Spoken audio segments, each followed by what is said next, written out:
So this is a review for Holiday Highlights, released in 1940. It's the 303rd in the series, and it's directed by Tex Avery. This short has been fully restored. As far as I'm aware, it's not on physical media, but hopefully one day it will show up on one of the Looney Tunes collections. But unfortunately it won't be on YouTube, as it is under copyright unless Warner Brothers themselves choose to upload it. They might, although this one is a little bit more on the obscure side, and I'll go through what I mean in just a moment. In case you haven't seen this one, it's another typical Tex Avery spot-gag short, this time revolving around certain holidays throughout the year. So nothing too deep, but it doesn't pretend to be anything else, so it is what it is. Avery himself would alternate between narrative shorts, like the recent Wild Hare, and he would also do these spot-gag shorts. I would imagine because a lot of the time they were quick and easy to make, and that allowed him to stay on schedule. And regardless of how you feel about these spot-gag shorts, you can't deny that Avery was the best at doing them. Other directors tried, some kind of succeeded, but most didn't quite match the same level as what Avery was doing, even in ones like this, which it's not his finest, but you might get a few chuckles out of it. Although, unlike some, this one features a few jokes which would completely go over people's heads today, as it contains some very obscure references. Because remember, when these were made, they were shown in the cinema or theatre, depending on what part of the world you live and what they were called. I know where I am, we call them the cinema. You guys in the US call them theatres, but either way, they would be shown amongst movies, newsreels, and so on, and it was treated as actual adult entertainment. These were not made for kids. Kids could watch them, yes, but adults would get more joy out of it, because if you think about some of these references, you can imagine a kid even at the time watching it, it will just go over their heads. But what we're going to do is go through the short from start to finish and go through each of the spot gags, go through all the references, because you may not know some of this stuff. It's definitely an interesting little time capsule we've got here, and something that's perhaps not as timeless. But let's take a look at this one. So, first thing I want to mention is that unlike recent spot gag shorts, Avery would typically use Robert C. Bruce to do the narration for these spot gag shorts. However, this time round we have Gil Warren, and he's someone that's from the radio station WB, which was a radio station that Warner Brothers owned at the time. I would imagine at the time, perhaps Robert C. Bruce was busy with something, maybe he was on holidays, who knows. But in any case, we've got Gil Warren, and he does a pretty good job here. In fact, he does such a good job that some people might even mistake him for Robert C. Bruce here, but no, it's someone else, and again, he does a decent job. Mel Blanc does all the male voices except for one, and I'll point that out later on as we get to it, and we have Berner doing all the women voices. And that information comes from Keith Scott's wonderful Cartoon Voices book, and I'll have a link to his book in the description below. But we open up, of course we're going to hear Ain't We Got Fun, because what else are we going to hear? And Avery loves using that song. In fact, he even directed a Merry Melody short called Ain't We Got Fun, so he likes to go to that one. But I do like the fact that it opens up with a calendar first. We don't even see the titles, we just see a calendar. And we see all the different events that we're going to be covering this short, except we don't cover the 4th of July. I would imagine that maybe a joke was written for it, but then it was maybe cut. Maybe for whatever reason Avery didn't like it, or maybe the short was just too long. I don't know. But I suspect there was an extra joke, like for the 4th of July, that was planned, but how far along it got, who knows? It's something that's lost to time unless we find some documentation. But Avery's no stranger to doing different things in the opening titles, and here he starts off with the calendar, which rips open into the title cards. And at this point in time, only one animator would be credited, and you'll notice the name Charles McKimson, and that is Bob McKimson's brother, who was also at the studio at the time. And Bob McKimson himself actually animates here too, so this is just one of those rotating system animation credits here. Of course, Charles McKimson did not animate this whole thing himself. It was just the rule that they had at the time. So we open up with a montage, and if you've seen some of the New Year's montage footage of certain studios around this time, this would look very familiar to you, and sure enough, this is pretty much a parody of that. So it would be like a whole bunch of people just celebrating, yay, it's a new year, and so on. And that's the thing about Avery. When he's parodying something, he always shows love of the original material. Nothing was ever mean-spirited by him. He would make fun of things, but there would be a line he would never cross. And here, it's just pretty much a one-for-one parody of what they were doing on those New Year's montages. But we see our first gag, the New Year's Day baby gag. Now, one thing I need to be careful of, and I've mentioned this in a few recent reviews, but in case this is your first one, because I've seen so many of these, There's always going to be a case of, yeah, I've seen it, yeah, I predict what's going to happen, yes, I know the formula, and so on and so forth, but this could be someone's first spot gag short. So I have to keep that in mind when reviewing this, even though I will know what happens. I already knew, straight up, seeing this baby, the baby's going to do something unexpected, and sure enough, he does. Instead of the cute baby babbling voice, it's just Mel Blanc yelling out, Happy New Year, whoopee, in that wonderful animation where he's throwing his hat around like that. Say, he's a cute little fella, isn't he? Hey, little man, can't you say something to the folks here? Happy New Year! Hooray! Yippee! Yahoo! Happy New Year! But it's a nice little start, and anyone seeing this spot gag short as their first spot gag short will most likely get a kick out of it, but it's a nice way to start things off. Next up is Valentine's Day. So we have here a boy chatting up a girl, but here's the thing about this one. It's very creepy because of the boy's voice sounding so jarring. It's basically just Mel Blanc doing his normal voice, except in just like a real lovey-dovey type voice. Will you be my Valentine, huh? Will you, huh? Will you? Oh, my darling, this is so sudden. Oh, I don't know how to say it, but you're so tender, so lovable. Your eyes are blue, limpid pools. I can't pinpoint where this dialogue would have come from. It must be a parody of something that would have come out recently, like from maybe a romantic movie. So if you have an idea of where this dialogue might have come from, definitely let me know in the comments. But regardless, it's still a very funny delivery anyway, how real lovey-dovey he gets. But they're actually reminded that this year is actually a leap year, and the girl now sounds like the actress Katherine Hepburn all of a sudden. And the amount of times Avery parodied Katherine Hepburn on these shorts, I've actually lost count. He seems to love using that. Maybe just like the voice, I don't know. But Sarah Berner does a wonderful imitation here. Oh, my darling, this is so sudden. Really it is. You're so sweet, so tender, so lovable. And this is so silly, don't you think? So the gag here, you're probably wondering, what's the big deal? He said it's a leap year, and then all of a sudden she's chatting up the boy, and we end there. And they even comment about how silly all of it is. Well, boys would actually propose to girls, and that would be the traditional thing, but on leap years, girls would actually propose to boys, hence the switch here. I'm not sure when that tradition actually stopped, but I would imagine it'd be not too long after this because they're commenting about how silly all of it is, but that's where all that comes from. Next up, we have Washington's birthday. Now, I'm an Aussie, and I have to double check the fact that there's now President's Day and not Washington's birthday as a holiday. I believe Lincoln's birthday, Washington's birthday was put together. And I actually only know that really from The Simpsons, when Homer was complaining about President's Day in one episode. Go figure. See, The Simpsons is educational. But if you've got any more details about that, let me know in the comment, because again, I'm an Aussie, so I don't know everything about American history. In any case, it was a holiday then, and this whole bit is about the whole famous George Washington story about him chopping down his father's cherry tree and saying, I cannot tell a lie, and he chopped the cherry tree down, and so on. It's a story that I'm sure just about most Americans know. I didn't know this, and for a previous short, I had to look it all up. I've since learned also that the cherry tree story cannot be even verified as being true, although the history behind the story becoming its own legend, so to speak, is actually quite fascinating. So if you definitely want to get down a rabbit hole, definitely look into that. In any case, we'll assume it's true here. So he chops down the tree, and I love the fact that he used a full-grown tree trunk falling down as a sound effect here. And it's those little touches that make these Tex Avery Spotcast cartoons work more than sometimes they should. Which brings to mind the story of young George and the cherry tree.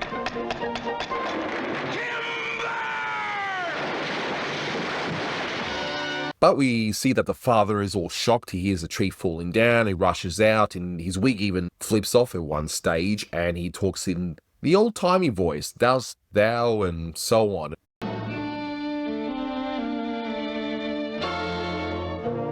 George, my son, now tellest me the truth.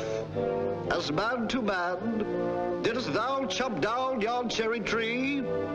Didst thou? And the voice is a parody of actor Charles Lawton, and he would talk in that tone. And it's funny because Mel Blanc did this voice. He's parodying Charles Lawton, yet later in life he would deny ever actually wanting to impersonate other actors, and yet he did it quite a bit. To be fair, he did so many voices he probably just forgot, but it's always interesting to see that, yes, he actually did do parodies, just maybe not as often. But the punchline for this one is the whole thing with the could be. But in this case, it's done in the old-timey way, which audiences would have gotten a kick out of. Could be. And I've mentioned this in a few reviews already, but in case you weren't aware, that whole could be, or the whole it's a possibility, that comes from the Artie Orbach's Mr. Kitzel character from the Jack Benny radio show. And the amount of times they've used it, the audiences would have no doubt gotten a kick out of it.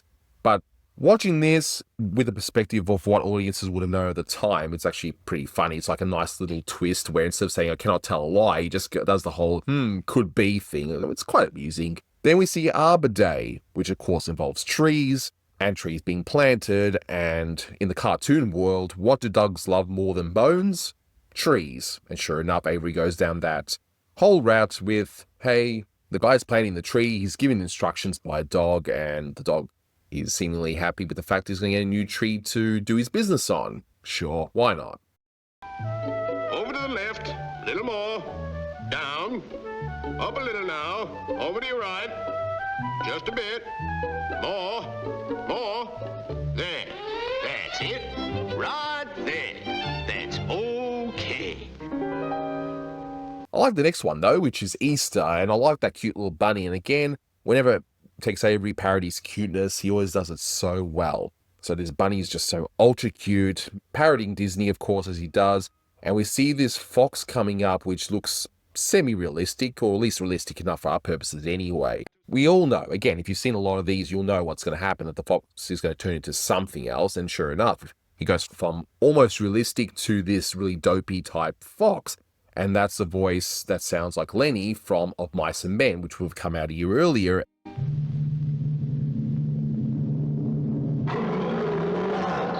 Hey, Mr. Easter Bunny, have you got one for me too?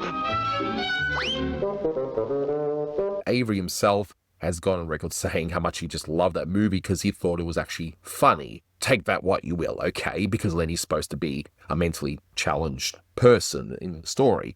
But he would use that and make so many references after this point. I believe this is his first time he's done it, but he made so many shorts afterwards, including a whole series at MGM involving two characters that was inspired by Of Mice and Men. So there you are. But I do like the expression where the bunny just ends up giving the basket and just leaving. The next one would have been interesting and perhaps works better when actually watching it in the cinema or theater, because the whole idea is April Fool's. The actual fool is that there's no picture. Ha ha. But I like the narrator's voice here, because in the whole short he's sounding very serious, very straightforward, as he would no doubt sound when he was doing whatever radio presentations over at the Warner Brothers radio station. But here he just sounds all loose and relaxed. He's just laughing, just sounds like a regular guy. That's just interesting to me. April 1st, known as April Fool's Day. Now here is a April Fool, fooled ya, there ain't no picture.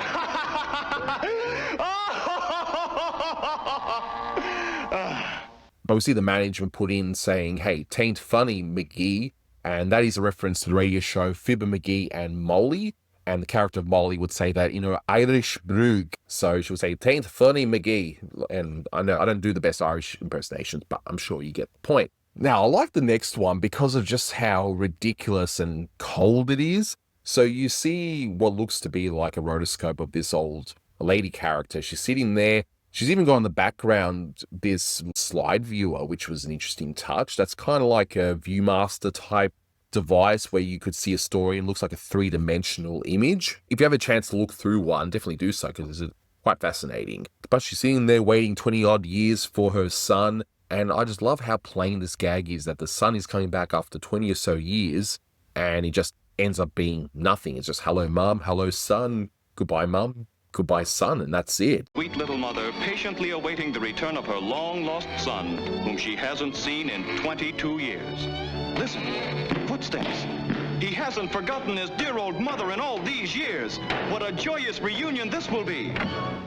Hello, Ma. Hello, son. Bye, Ma. Bye, son.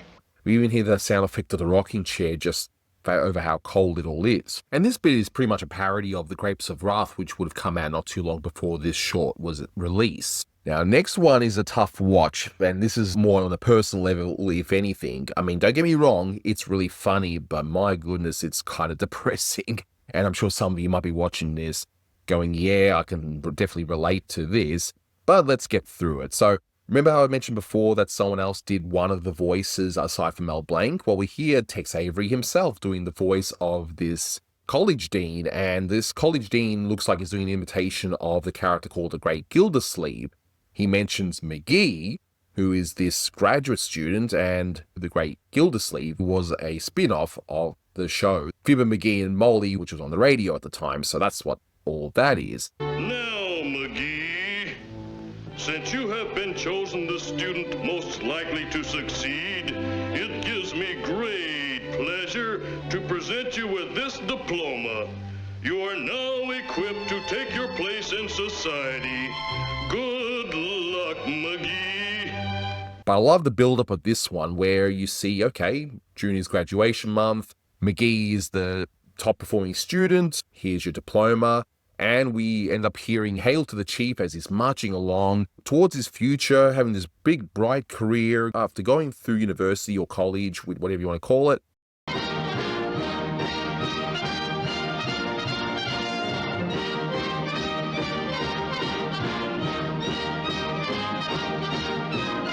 And he ends up at the breadline. And for those who don't know the term breadline, that's a reference to, it's like a soup kitchen where during the Great Depression, these things were popped up because they needed to feed the needy, because there were so many people out of work and, well, we all need to eat. And sure enough, we even get a pun on the breadline involving with butter and without butter and all that. Ha ha, right? But in any case, I like how the tune goes from Hail to the Chief when he's marching along, and then we hear this rather sad, depressing version of I've been working on the railroads.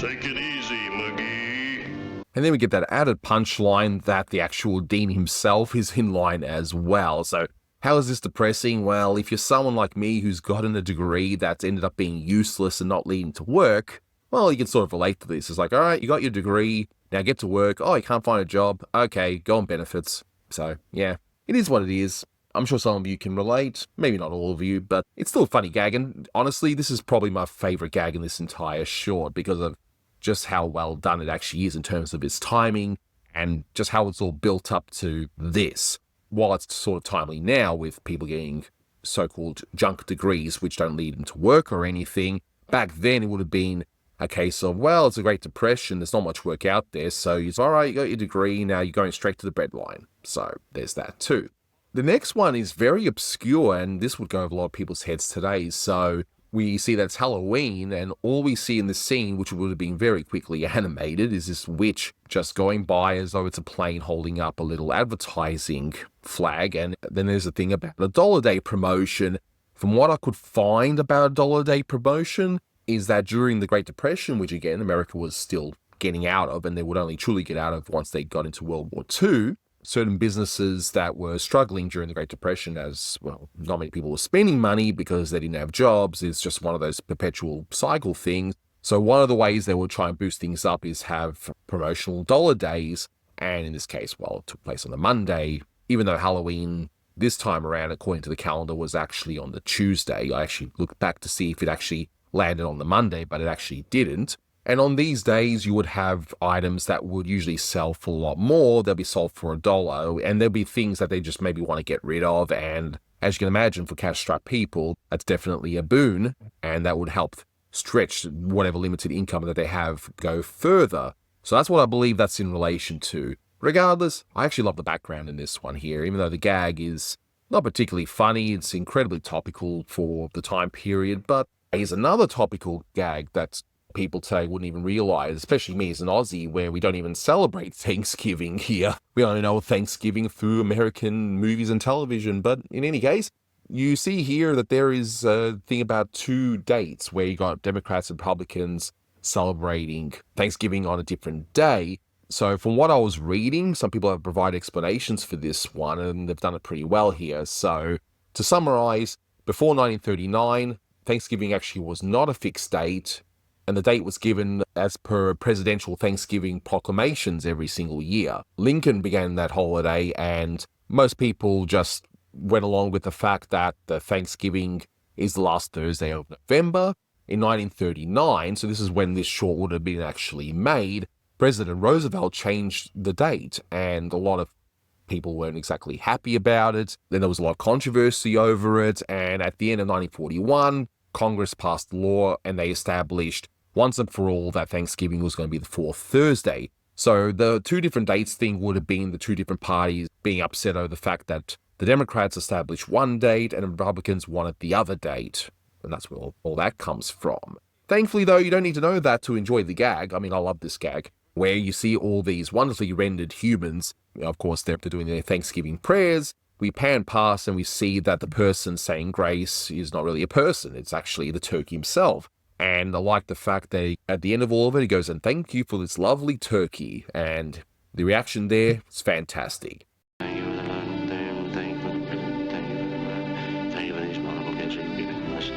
Thank you for this lovely turkey. Turkey? What am I saying? Probably my second favorite gag. So my favorite gag is the university graduation gag, and this will be my second favorite gag in this whole short. So I love the reaction, and we move on straight away to Christmas.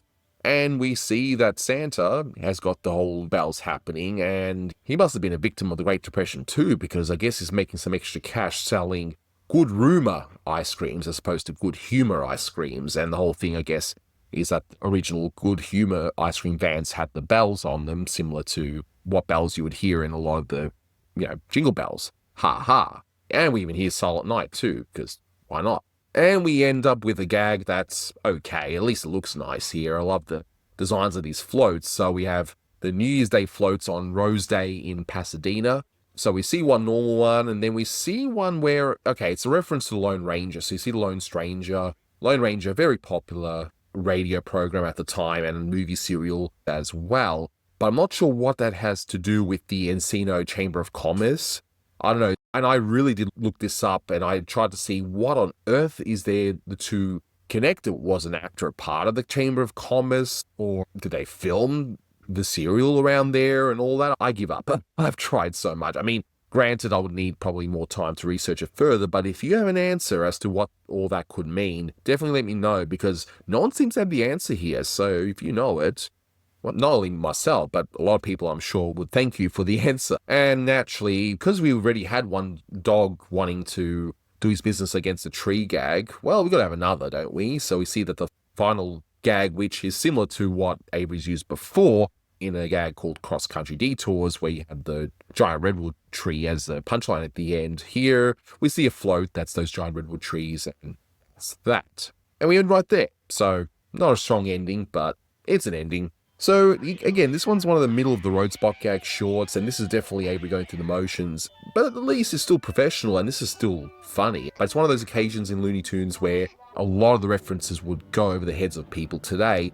Most Looney Tunes shorts that are timeless wouldn't have a lot of these dated references, and even if they did have one or two, they'll be funny to the point where people would think that those references originated in that short and not something on the radio, for example. Here, there's a lot of dated stuff, and that's what prevents this from being scored higher for me, even though I know what these references are. But I can't find myself hating this one. I still think it's pretty funny, especially that university graduate one. So look, this gets 6 out of 10. It's middle of the road. It's fine for what it is, but Tex Avery's definitely done a lot better before and since. But that'll do it for this one. Thank you so much for watching, guys, and until next time, take care. The entry from the state of California is also very popular.